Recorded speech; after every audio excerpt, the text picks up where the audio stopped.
So Sunday was jam-packed with my favorite intersection. If you follow me on Twitter, you already know it's sports and entertainment. So the Oscars happened on the same day as Selection Sunday. We're going to discuss both, especially this year's $126,000 Oscar gift bag. No cap, no joke, $126,000, and that's a 10% decrease from last year. Crazy, crazy, crazy.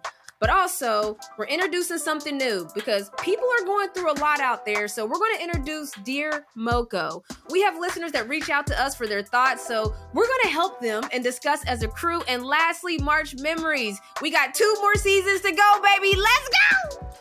So, hey, Auntie, y'all already know. Shouts to Angela Bassett and the whole Wakanda Forever cast who looked amazing at the Oscars. And meanwhile, if you didn't already know that sports runs the world, Denzel and Spike Lee were over there at the Lakers game during Oscars night cutting up. I love to see them two, both diehard fans of their squads. Sports don't stop, as you can see. But we saw a lot of the athletes pull up to the after parties like LeBron James, Russell Westbrook, Adonis Creed pulled up. You already know. Again, this week has been a week for business, for entertainment, but it's also been a week for banks because there were 3 banks that failed. That was Silvergate, Signature, and Silicon Valley Bank. If you've seen SVB, that's what they're talking about, Silicon Valley Bank.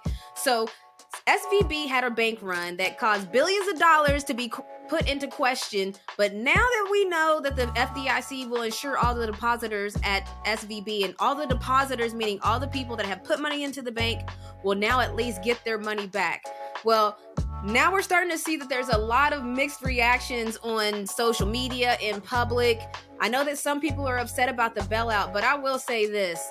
I didn't have any personal funds in SVB, but I did have a couple companies in my portfolio that got hit and were absolutely devastated. I was on the calls where people were trying to figure out, like, how was business going to happen?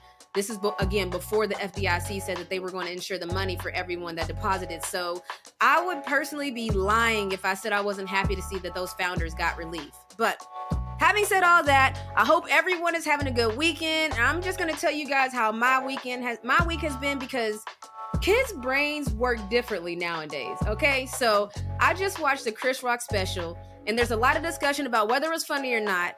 Now, whether I laughed or not, there was something he said that I related with. He said that he identifies as poor, and I couldn't agree more, all right? Like, I definitely identify as poor, and kids, the way that they think, their brains work differently nowadays. They let me know that I think poor, and let me explain why. So I recently had an RMF basketball academy, and we had a blast. We were playing basketball. We did a shooting game, and I beat all the girls in the shooting game, so I had a blast. And I wanted to do something special at the end, so I gathered them all around. And I'm like, y'all, listen, I have something I want to tell you guys. And I'm all excited, and I'm like, I want to give you all tickets to the Atlanta Dream game. Every single one of you guys can pull up to the Atlanta Dream game. I was so hyped. I was looking around, and do you know what they had the nerve to say to me?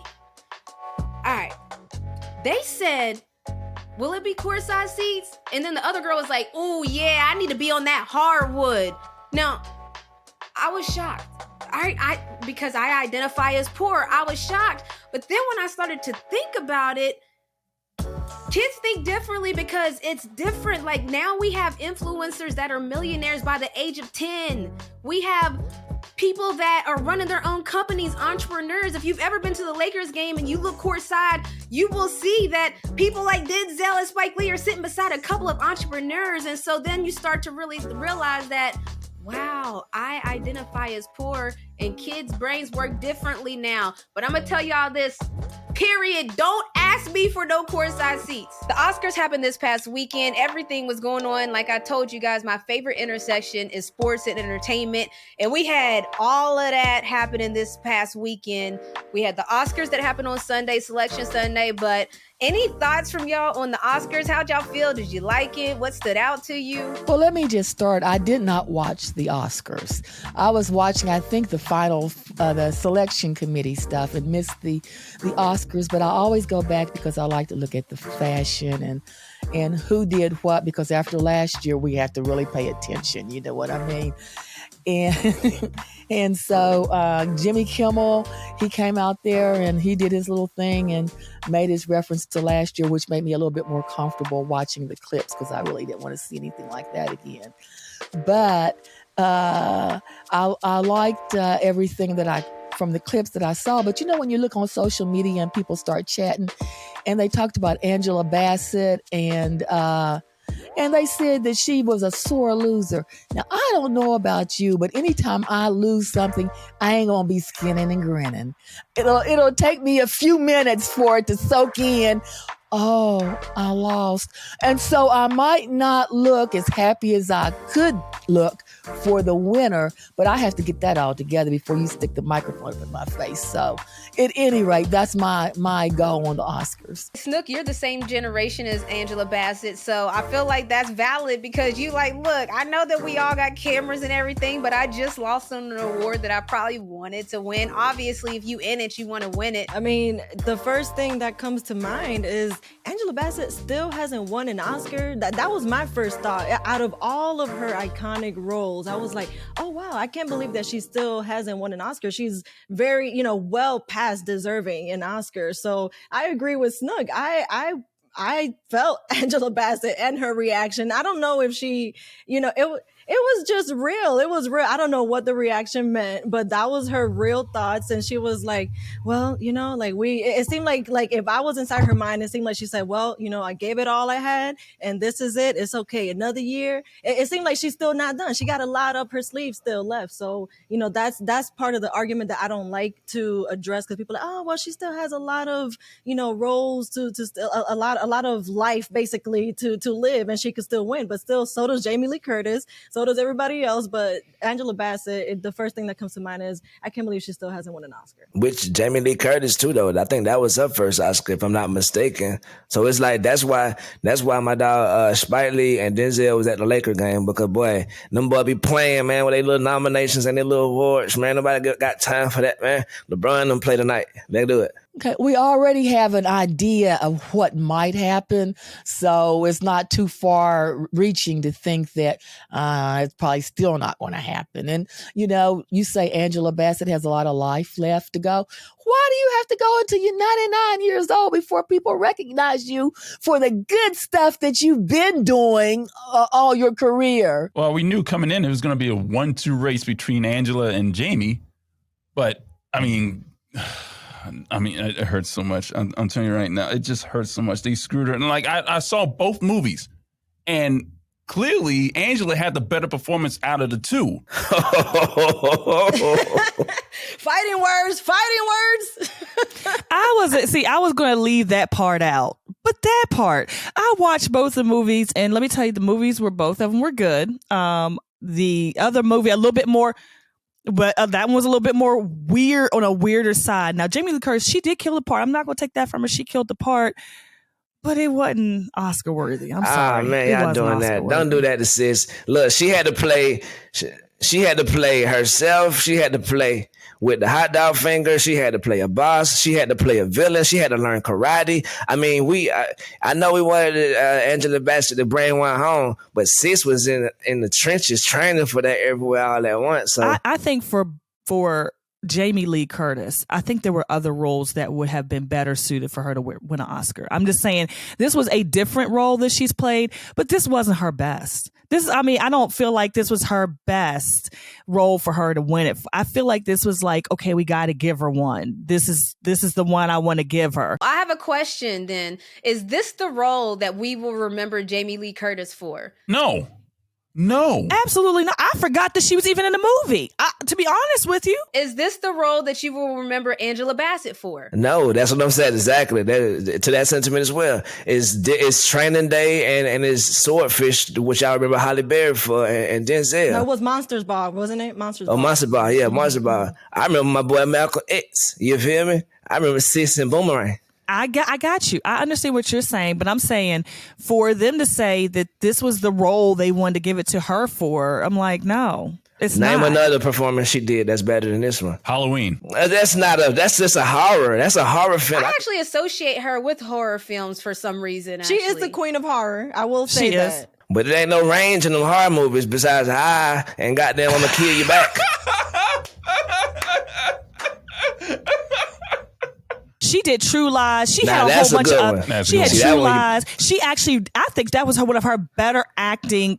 But she who was acted- nominated that year with True Lies? Who else was nominated? I'm not sure. So here's the real question then. Why do people not win awards when they have their best performances? Because they giving the older people these one-offs because they want to give them one on out the door instead of giving it for what they should. So they're like, oh, Jamie Lee, she's like, how old? Oh, we never gave her one. Let's give her one. Whereas there might be a younger person with a much more deserving role, but because they got to wait their turn because they doing foolishness like this. That's how it works. I just will say that Will Smith said that The Pursuit of Happiness he thought was his best performance. Like now, who did he get beat by? Right, and this they stuff anyway. This they stuff. If Renee Montgomery have an award show every week, we can't get mad when she choose Beyonce as the queen every year. This your awards. This Oscar now. Exactly, this Oscar awards. You don't give a damn about Oscar. Don't pull up to Oscar awards. I think this goes back to, and I compare it to sports a lot because it's very subjective, one.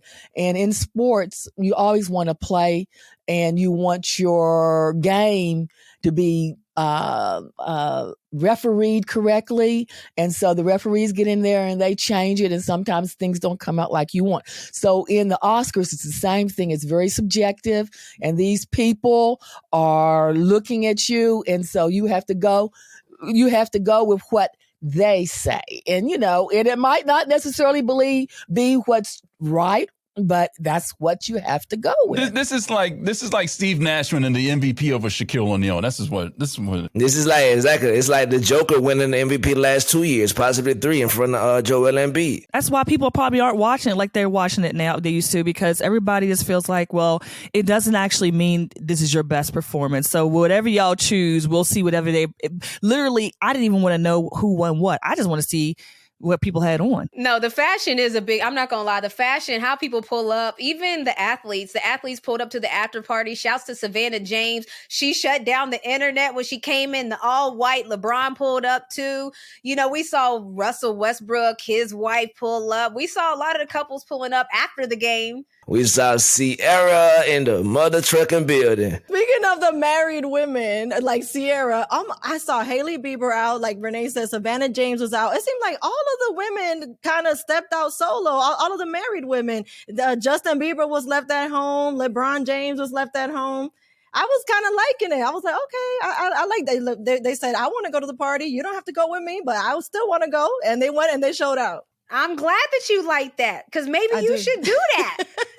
Maybe you should do that. Y'all heard this. I'm so glad we're recording. I want this clip. It's like that commercial on the Bring the Rewind back, because when I don't be wanting to go out, she be acting like we are a package deal. Nobody likes to go out by themselves. I'm sure they had a friend with them. Oh, yes. Oh, no. They definitely had a friend with them. It's just the friend. We don't care about the friend. We cared about them. That's what it was. It's nothing new, Sam. Don't feel bad. This has been going on all of her life. Yeah, It's I been don't a like to leave the struggle. house. Listen, It's a struggle. Juju said he'll pull up, but listen, I'm going to explain to you guys. I am a homebody. It is a noun. It is a person who likes to stay at home, especially one who is perceived as unadventurous. Call me Mrs. Unadventurous, all right? Because I like the vibes at the house. Juju, you've been to the crib. I work all the time, yes. What I do for fun is work on our stuff. Yeah, so I do work on top of work on top of work, but I like this place. She worked so much so she recently shot something with and they were doing like a little profile about her, like they were following her around and stuff, and they were like, okay, so what do you like to do for fun? And she literally went blank. She was like, well, work from home. I don't really do anything for fun. It was so hard to find something fun to do. Well, first of all, the things that, because they said, like, do you ride bikes or do you go do yoga? And I'm like, whoa, okay, let's all calm down here. I pull up to the movies. We binge watch here. My friend can pull up here. We had a Super Bowl party here, but they wanted an activity that they wanted to see me doing. And it's like, I just don't participate in those type of things. What do y'all do for fun that's active? Like, you know what I mean? I feel you. I don't do for nothing real. for fun. I ain't had fun since 2018. There's selective amount of people, a handful of people who doing all this hiking and riding, biking, and people working out. I mean, people probably working out's probably the most consistent thing other than just, working and living. I mean, I could say I like being a bus driver. All I do is drive children around all day, but that's not something it's an activity I do, but I don't enjoy it. I mean, it gets to be something different. Yeah, it's adulting. I'm like in my grind mode where half of my life is spent in New York because I'm covering March Madness. And then there's a certain portion of that time that's spent at Turner. And then I'm calling NBA games in the metaverse. I got one tonight, which was 2 days ago when you're listening to this, but I'm in my kind of grind mode. So I'm not even actually concerned with having fun. That might sound crazy, but like, I'm not really interested in having fun right now. I'm trying to get there. All Renee's trying to do is just sit down on the couch and put her feet on the table. That's me relaxing and having fun. We got to move on. All right. Well, let me just say one thing before we move on. I think I said it before about the Academy Awards.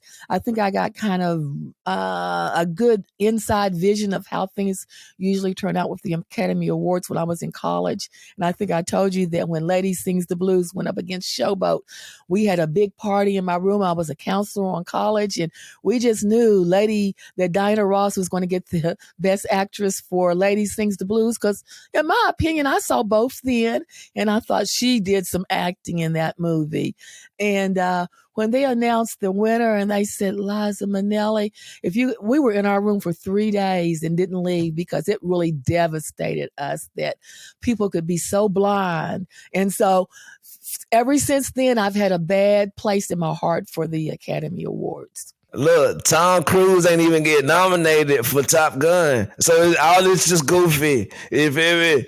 But listen, we got to move on, okay? Like, we're going to move on because we could talk about the Oscars all day. We're going to talk real quick about the Oscar swag bags because I am just so shocked at how much money is inside of these swag bags for this event. All right, so this year's swag bag is valued at $126,000. And when I saw that, I was like, whoa. But then I went and looked at the past swag bags. Let me start at 2019. $176,000. 2020, $261,000. 2022, $235,000. 2023, $126,000. All right, so you guys, just think about that for a second about how much money is going into these swag bags. What's in it? What's in it? That's what we want to know. What is in it? Since 2002, there was an LA-based marketing company called Distinctive Assets that distributed out the unofficial six-figure Everybody Wins gift bag to the Oscar nominees in the 4 main acting categories. So just remember, it's not for everybody. It's for the acting nominees in the 4 main categories as well as Best Director.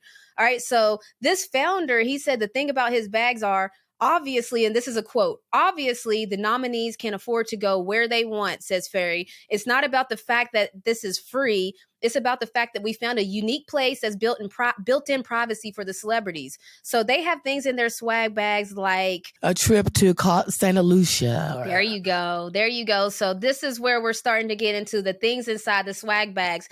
Plastic surgery is on the table, okay? Yeah, that's in every bag, though. Yeah, because everybody needs a butt. Distinctive assets, huh? Well, speaking of, since we talked about it last week, we talked about Blac Chyna. She's actually removing hers. She's actually removing from her butt and from her boobs. She's getting removed, as well as I think there's a couple other people that are doing the same thing for health reasons. Because they're melting.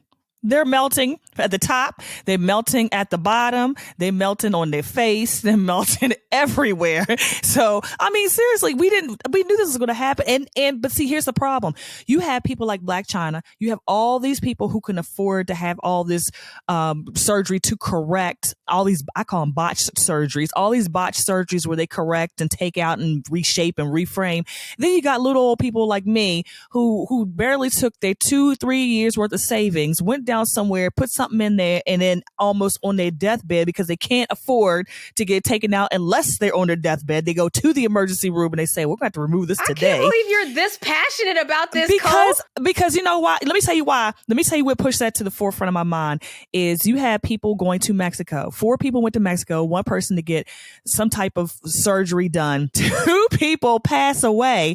And one of the guys said he didn't even want to go. He was just going for his, his girl's support, whatever, family member for support. Well, whoever she was to him, support. My point is that it pushes it to the forefront because you have these people going to other countries who can't afford these surgeries and they're having bad complications, almost dying to even get the surgery.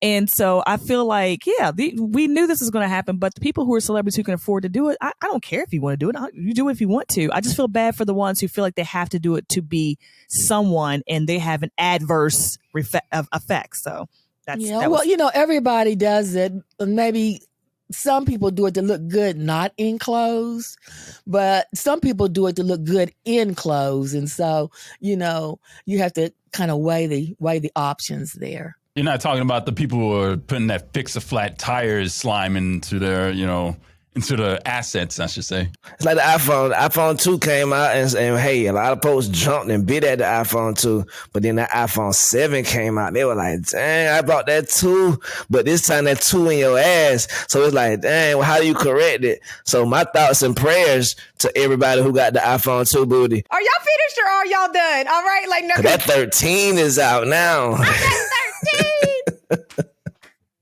I found you, Miss New Booty. Get it together and bring it out. All right, so listen, back to what was in the swag bag. I'm about done with this already. Basically, there was a 3-day trip. You could go to Canada. There was a little resort place. They give you 2 cars, a 965 Shelby AC Cobra, a 427 Roadster, and a 2023 McLaren are there. Wow. Yeah, those cars are there waiting on you. Yes, this is in the swag bag. You get a 3-day trip. They got those cars waiting on you. There's also... Wait a minute, are those cars theirs to keep? Not to keep. They're just there for the 3 days. Oh, they're that's part right. of the property that you can use and, get your photo shoot on, get your video shoot on, or just drive around town. But all the gifts don't have to be expensive. There's some gifts that goes with causes. There's coconut water that's in there. There's exclusive chocolate that's in there. There's different things. It's not all about price. The guy said it's about what's the best feel for the package. Well, before you sign me up for some acting lessons, then, if that's what the bag got in it. See, that's what we need to be doing. Hey, speaking of that, really quick, there was one of the ladies in Wakanda, or in Black Panther, the movie. She was 93 years old in my acting class, and the first role that she ever got casted for was for one of the royal court people in Wakanda in the Black Panther movie. How crazy is that? Yes, she was all over the news and everything, and I was like, oh my God, that's a lady from my acting class. She literally started taking it at like 93 years old. Never too late. Coming up next, we have Dear MoCo, and I'm going to ask, it's kind of touchy, but how much money is too much money to spend on self-care? Oh, we talk about it next. Dear MoCo, y'all might not know this, but people value our thoughts and our opinions, so much so that people write emails to our info page and different things of that nature. And this one really stood out to me because I thought it was interesting. And also, we're going to start doing this, by the way, you guys. So if you guys are in a situation, we know life is a lot. We got a lot of different generations sitting right here on this call, different people that came from different backgrounds. Hit us up, Dear MoCo, because we're going to do exactly what we're about to do right now. All right, so this is what I received. It's pretty quick, simple. Okay, so this is our Dear MoCo. Okay, so me and my partner have a bank account together, of course, to pay our bills, to pay our mortgage. We live together. But recently, there's been $200 here or there every month that keeps going missing. And when I ask what he spent it on, he says self-care and he doesn't want to talk about it. What? Yeah, break up. That's a break up right there. Y'all are living together. Strike three. I mean, It's over. Over. You got a better excuse to that. Ain't no damn. I don't want to talk about it. Excuse me, sir. But it's for his self-care. So wait, y'all are skipping over a very big part. Self-care is a real thing. And if he's like, I don't necessarily want to talk about it, but it's for my self-care, y'all don't care about his self-care? Nope. You know what else self-care? His wife. Yeah. His wife better. That's self-care. Keep her happy. That man's probably going to Magic City. He's not spending that money on wings. No, but you threw me off when you said he, because I'm like, I thought it was going to be the woman spending the $200. No, he's working. He said he's working on himself. So. Sis, if you listening, divorce him. I just have a question. So here's my thing, because I don't think they've delved into this enough. If I can't visibly see your self-care, like if you don't come in with your eyebrows manscaped and your haircut line every single time and your jawbone is squared up. Well, then, I mean, if he's working on his mentals, then that shouldn't be a secret. Oh, I'm going to go see a psychiatrist, and it should be going through our insurance company. We should be seeing something off of that copay. So that's that. I would know that. So this $200 is what are we doing with it now? Day shift. Day shift. $200 a month. That man better be coming out looking like Jonathan Majors. When I heard self-care, I didn't actually think physical. I instantly thought mental when I saw self-care. So I actually thought I was bringing in a mental conversation. But it's very, self-care could be getting your haircut, like a lot of, who was it? Jason? No, who just had a podcast that was out? Paul George said, of course you got to pay your barber a minimum of $100 for a haircut. Okay, Come on now. I want to hear Paul George do that, but no, exactly. Paul George, salute to you, brother. But you don't want to hear about you on that. Your contract worth ... You feel me? Don't do that. I got a hot $40 in my pocket right now for my damn lineup. Exactly. You right. I mean, he's right. And you know what? And it's okay to spend $200. If you say, okay, I need $200 because I like to go out with my boys on whatever, and that's my mental health, my self-care is me getting away, having a couple drinks with my friends. And if you do that once a month, that's easily $200 if you want to do drinks and maybe appetizers. So I get that, but just say that. I don't understand what the whole secrecy of it. I think that's the part that's making it. Right? That's the part also. Why not talk about it? Yeah, well, do guys talk about self-care? I feel like, is that like... Yes, we do. If we got a girlfriend... self-care. That's what it is. It's the, I don't want to talk about it for me. Yeah. Like, exactly. That's where you fucking up. I mean, messing up. Exactly. Just be like, oh shit, I like going to the strip club every month. Once a month, please, can I just get that for myself, baby? That's what I'm saying. Just be upfront. Just be real. What does that do for you, I like that honesty. How does that invigorate you? What does it do for you? I'm talking about this brother. I'm talking about this brother. Me, I'm good at the house. But that's the whole point. That's the question that he needs to answer. It's like, I don't care what you're doing. If you say it to me once, you don't have to say it again. But at least I need to know. Like, yeah, because maybe he doesn't want to have a conversation. It's like, I don't want you to ask me how my self-care went, or he don't want you to ask him how his night went. If I go out with the boys, don't ask no questions. Like, that's and to answer your question, Snook, it don't invigorate me at all. That's why I challenge all the listeners out there. If you got a picture or a memory of ever seeing me in the strip club, tag the show and you got $100 coming your way. Because I don't even go that way. You feel me? Those strippers, they got more money than me. So what the hell I look like going to the strip club, throwing my little skrillings at them? Boy, she make $4,000 a night. Well, she don't want that hot ass $30. No, but hold on. But what is the verdict? What advice are we actually telling her? I'm gonna just sum it up from what I've heard from the crew and adding a little bit of my thoughts. Basically, the problem is not with the self-care or the $200, my dear. The problem is that your partner doesn't want to discuss with you what it's for. So I think we're all in agreement that getting a little self-care here or there, ain't nothing wrong with that. Like, that's what's up. Take care of you. You got to be the best you for her. And Juju and I, our advice is break up with him. Break now, stat, yesterday. I say have a conversation. Sit down, and people got to set their boundaries. If they're living together, there's certain boundaries that you got to set for each other, and certain things that are not passable. And if you guys are living together, and I think that some stuff like secrecy doesn't really flow. Well, yeah, because next time I go out, babe, don't ask me nothing about it. Like, I like that this is what people are out here doing, because if this is what folks is out here.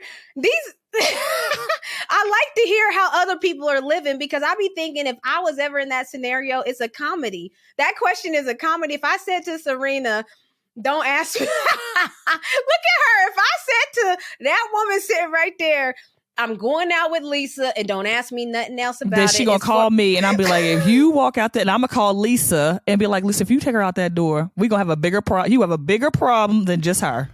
Just at least do this. Say, okay, cool. Well, $200 for me once a month as well, and don't ask me what I got going on. All right, so Dear MoCo, y'all. For March memories, we already covered my freshman and sophomore year, and right after this, we're going to cover my last years at UConn, baby. If you didn't listen to last episode, go back and listen. We covered my freshman and sophomore year, and now we're going to get into the things that stood out in my junior and senior year, because the reason that I'm having Snook kind of lead the way is because she remembers things completely different than I remember them, because I'm in the moment. I'm locked in on scouting reports. I'm locked in on my assignment. I'm locked in on my plays. What do I need to do? How's my body feeling? And I might miss some of the other things. And I also might just forget what happened in the game because I'm worried about the next play. So Snooka Booka, what happened my junior year that stood out to you? Given that when you go to UConn, you were expecting to win a championship.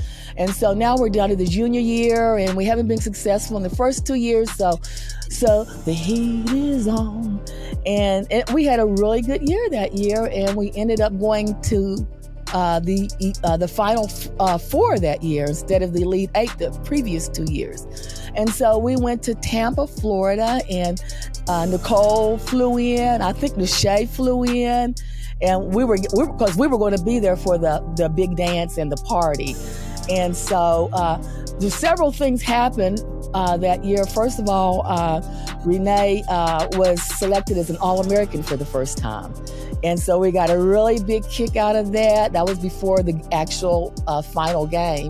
And so we were in a celebratory mood then. They were. I'm going to tell you right now, they were, because I definitely couldn't have been, because I was still worried on, we got to phase one now. Finally, we at the Final Four. But go ahead, Snook. We're down there, and we win our first, all of our tournament games down to the final game. And what was strange about this game is that we've always been a little bit afraid of Stanford, not because of the skills that their team had, but that size. That size was hard to beat from, 1 to 5. They were big from 1 to 5. And so we knew that was going to be a challenge. And so we gave it our best shot.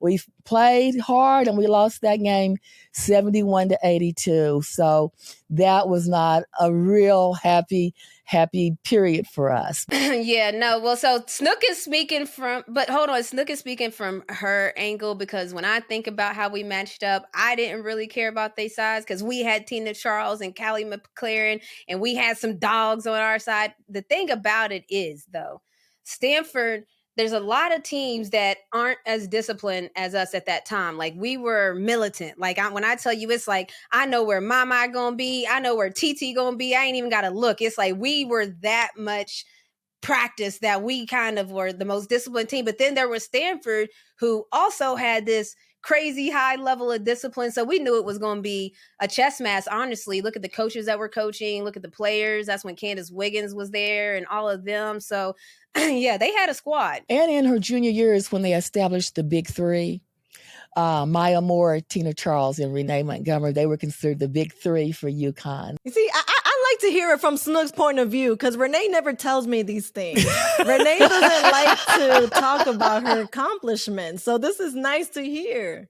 From the moment we lost to Stanford till the senior year started, everybody on our team literally became psychotic. And I mean in the best way possible, like psychotic, obsessive, whatever word you want to use for athletes that don't know that off switch. You know, they call it the Mamba mentality. Like Kobe kind of coined it because his whole career, he was on the on switch. Who does that? That's wild. But this year, in between my junior year and the start of my senior year, and I'm talking preseason and all of that, I recently was at UConn for women's weekend, and I literally gave my whole talk. Everything I talked about was about the end of that junior year to when the senior year started, because I've never been that disciplined in my life. Even still to date, I've never had an off season like that in my life. I've never been on a team to date, and I've been on other championship teams, but I've never been on a team that had from top to bottom every single person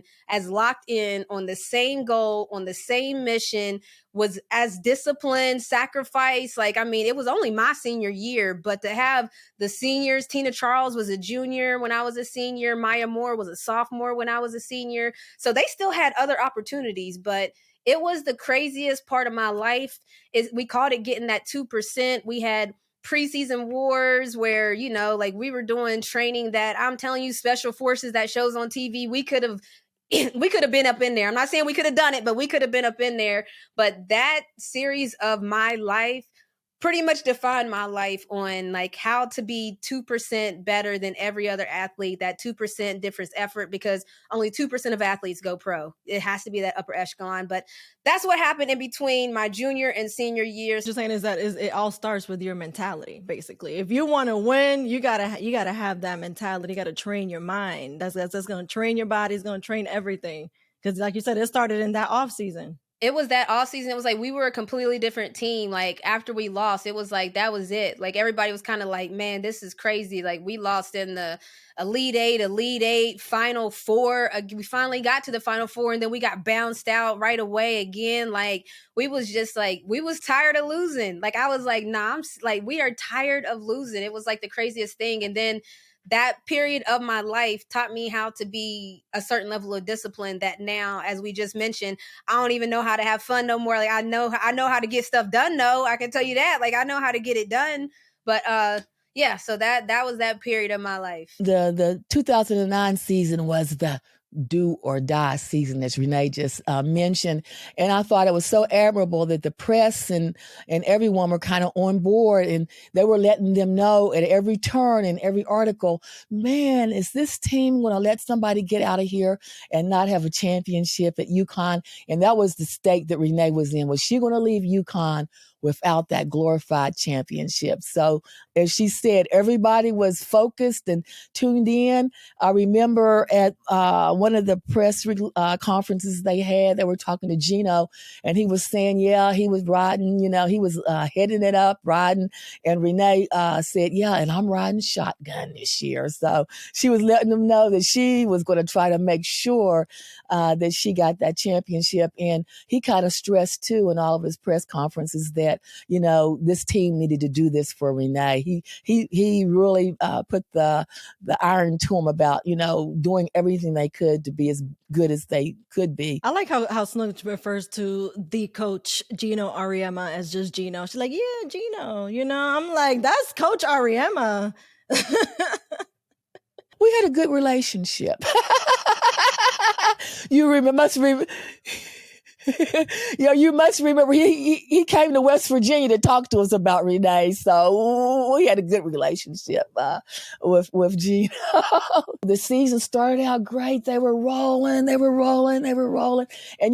was their undefeated season. So every game became more pressure because I'm undefeated. Like in the beginning, it's not such a big deal, but when you get down to like near the Big East tournament, and all of that, and you're still undefeated, you get a little bit queasy because you're always worried, will this be the game that causes me my first L in the column? Yeah, and really, I'm going to tell you my thoughts. It's like, all right, we're undefeated. There's a lot of games, like at UConn, I think that they just told me at CBS, we lost 11 total games my whole UConn career, right? So it doesn't seem like a lot of games when you look at other schools and how many games they lose. Some schools lose 11 games in one season, but 11 games for UConn, now you can hear how it's not about how many games you lose. It's like which game you lose. So imagine us going undefeated, and then you hit that March Madness where it's the Wild Wild West, the Cinderella's ready to dance and all this other stuff, and you can't lose that first game after going undefeated all season. So that's kind of like my thought process on like, Lord, like, all right, this undefeated stuff is cool and all, but don't nobody care. Like don't nobody care if you lose the wrong game. So I got sick of hearing, they're beating everybody by 50. This is not, I heard a lot of hateration, a lot of crying, a lot of whining, because Renee and them was going out there and putting the pedal to the metal and beating teams by 50, 55. And they were just like, what's the purpose of watching the games? And I was like, well, don't watch them then. We still going to win. Regardless if you turn TV on or not, this tail whip about to happen. So I remember them winning. I was happy about them winning, about being undefeated, but that was the biggest bunch of crying I have ever heard about a season. I mean, it was almost like the Patriots type crying, like they win every year. And I'm gonna tell you, I was a Patriots crier until that year, Renee, and then was beating everybody by 50. And I was like, I will never cry about the Patriots again because this is annoying. It's annoying. So, so it's a well-deserved team. They're winning. What you mad about? So then that changed my whole perspective about being a hater, because the networks, the teams, the fans, the parents, the coaches, and then everybody want to do an investigation. Something's going on. How are they doing this? And how can a team that lost last year beat every team by 50? Because they wanted to. Because they wanted to. It's funny you bring up something too, Cole, where that, so my senior year started the streak. So everybody knows about the UConn streak where UConn didn't lose a game for I can't even remember how many games, but there was a years long worth of streaks.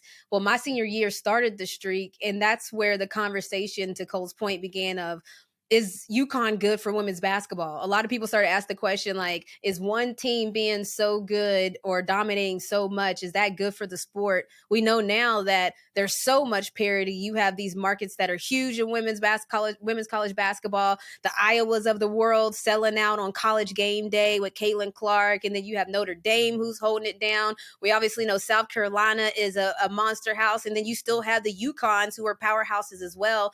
So my senior year started that whole streak of, I think, 3 years or 4 or how many ever years where they didn't lose. And that began that conversation of, is that good for women's basketball? Well, Coach said it. He said, y'all see me play. I've been playing the same way since I started. I do the same thing. We don't do anything different.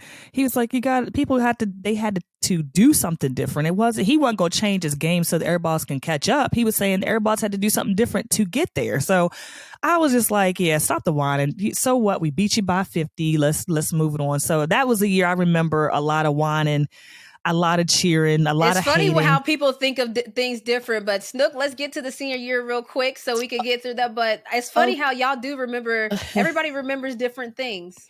Okay, great season, undefeated, as we said. And Renee had 2 great games in one of those. And listen, let me thank our crew for finding that clip last time of her at the Duke game. It brought back such memories because I remembered exactly how it occurred. But anyway, during her senior season, she had good games, but had a great game at North Carolina that year. And I think the sports writer for the Harvard Courant, his name is evading me right now. But anyway, he had a great clip and said if Renee had been a man that night, she would have graduated and been a first-round draft pick and had drove away with $5 million, been all, or whatever, because it was a great game. And they played at North Carolina. She had 30 points. I can't remember the rest of the stats, but it was a great game, and they had some great clips from that. And she also had a great game now toward the end with Arizona State University. Oh, that's Brianne January, isn't it? That's Brianne January and their squad. Yeah, that was a crazy year. That was also the year where Coach Ariema and the whole UConn staff and team, they all conspired against me to not tell me that that I was going into the Huskies of Honor and that I was going to be the first player to get inducted into the Huskies of Honor while I was playing. So that happened. That's like one of my biggest memories from my senior year, because that happened on, what was that? That happened on, was it senior night? No, it wasn't senior You night. were playing The Pittsburgh. pink game versus Pittsburgh with It's so Shavonte crazy how Zealous. they remember every detail. Crazy, That's amazing. crazy. Yeah, and so I just remember my senior year that Coach Auriemma, like, you know, to have me be the first player to be inducted into the Huskies Hall of Fame with all these other names, Swin Cash, Rebecca Lobo, Diana Taurasi, all of them. Well, let me just tell you a real quick story about that. So Gino called here and said that he wanted to surprise Renee with this banner, and he didn't want her to know. He said because she's so nosy, she tries to find out everything. And so he said someone won't be calling us to get it set up. And so anyway, they put a black cloth over top of it. They installed it and they hung a big cloth up there over it. And so Renee is calling me and saying, do you know what this is all about? And she said, people are saying, asking her, the reporters, does she know anything about it? And she said, no. So anyway, she was so shocked when in that game, when she looked around and her entire family was there, because she had called that morning. It was on a Sunday, because she knows we go to church on Sunday. And she had called to see if we were at the house. She knew we weren't coming to that game. So maybe we didn't know what was going on, because she said she was bombarded about questions about what was under that black cloth. And so she said, oh, it's not us, because they would have let me know so my parents would be there. But at any rate, right after I hung up from her, we was headed to the airport and we flew in that day, and she had no idea. She was just so shocked. Matter of fact, when they unveiled it, she turned around to Coach Auriemma and said, you should have told me, because I would have told my family so they could be here. And he turned around and told her to look. He said, turn around. And I was like, what? And then the whole family started walking back. So that's... It was different states of family. It was West Virginia, Maryland. It was... Yeah, it was everybody that came through. So that's kind of what I remember my senior year. As you guys know, we went on to win a championship. We played Louisville. First time is two teams in the same conference in the women's game had played each other. Yeah, so we played Louisville, who was our Big East, Angel McCautry, and then Angel McCautry and I both graduated that year. She was our number 1 draft pick of my class. I was the number 4 pick, and the rest was history. After all of that was over and they won, the biggest highlight of all was we got to meet President Obama. Come on now. That was, we can't leave that out. We got to go meet President Obama. That was really like, whoa. Yeah, we're going to have to save that for another day. We're going to talk about how Snook got flagged by the Secret Service and wasn't allowed to go into the White House. This really happened. We'll talk about it next time. March Madness, we all know we're talking about it, and as fans, we're all excited. But there's only going to be one men's team that wins and one women's team that wins. So that's a lot of different losers that we're going to see. People that are going to be sad. And no, I'm not calling you guys losers. I'm saying I was a loser for 3 years because I didn't win. But I digress. I just want to say, may the odds be ever in your favor, because I remember that energy. I remember that feeling of, I can't wait till I'm done with media. I can't wait till I'm done with practice. I can't wait till I'm done with all of these things so I can get to the game and play. So one word of advice is to just take it all in, because the tournament is like nothing else. It's no feeling like it. That's why we call it March Madness. As y'all know, here at MoCo, it's a generational thing, and so is winning. So may the odds be ever in your favor.